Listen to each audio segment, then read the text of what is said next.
Hey, what's up everyone? Morey Croson here, and today we're going to be going over ways you can maximize your first step. I'm going to hop the video right now.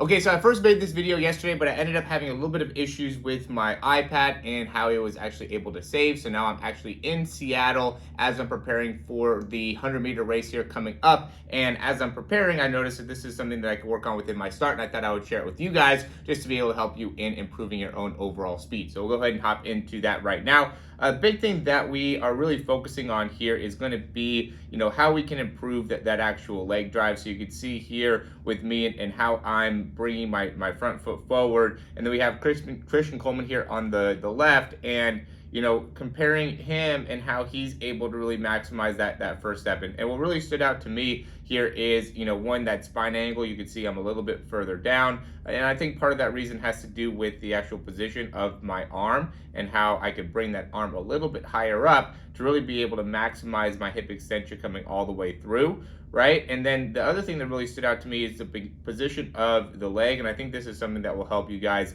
a lot more is, you can see for me, the extension, the flexion that I have in that front knee, right, in comparison to where Christian Coleman's at, how he has that foot a lot higher off the ground. So now when his foot hits the ground, he's able to generate a lot more rebound into the ground than I am, because you can see that where I end up landing, with my front foot. So really being able to work on that, and it's been hard for me to do just because it's hard to be able to really focus on being able to drive with that hand getting all the way up and elbow all the way up, as well as being able to really get that foot all the way up and through as well. And then from there, just being able to maintain a position where you're staying pretty low to the ground, and you want to have that good heel recovery, but then also be able to get that knee and foot back up in front, so then you're able to really pull back down underneath. I know we're going mostly into the first step, but that is still important, is make sure you're getting that knee all the way through, foot all the way through, so you're able to get higher with that foot. And again, part of the reason you're able to do that is if you're able to maintain a little bit better angle within that knee, where you can see for me, I get that knee,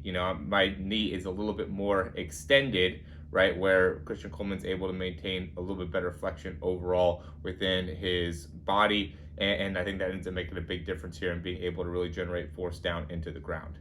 And as we transition to the back view, I just really quickly want to say, if you like the information so far, go ahead and click that thumbs up down below. Subscribe to the channel if you haven't already. And if you have any questions, comments, recommendations, you can go ahead and leave those down below. We're going to hop back into the video.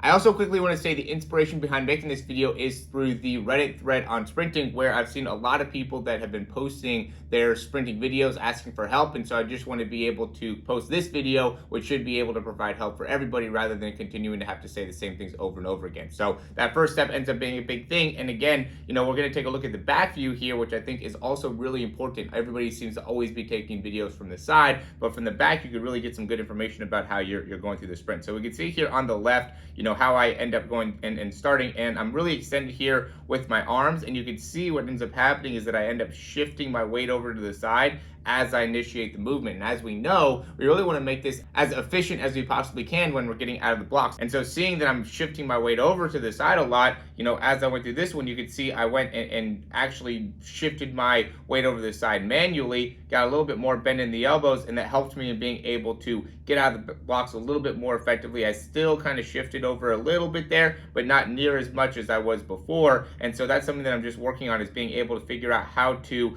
properly align my body to make it so I could just take off right away and make it so I'm really able to optimize that first step. And it might end up making it so, I'm not able to get as much of a knee drive, but really I want to be able to maximize how well I can get my hip extension and come all the way through there. That's one of the big things that I'm noticing here, is that I'm just really not getting hip extension and not getting my spine all the way through as I'm getting out of the block. So a lot of work to do within my start, and a lot of things that I could potentially improve, but it's a work in progress, and we'll continue to get better from here. And if you're still watching the video now and you've liked the information so far, go ahead and click that thumbs up down below. Subscribe to the channel if you haven't already. Those both help us out a ton. And then if you want to check out the description down below, we could do speed breakdowns for you just like this, where we're able to compare you to other top athletes to be able to see how we can improve your start, your acceleration or drive phase, your top end speed phase, or really all three of those, whatever ends up being the most important for you to be able to make it so you get the most value out of the speed breakdown. We also give you drills, we give you exercises, we'll hop on a call with you. We want to make it so you're able to get the most amount amount of information as you can.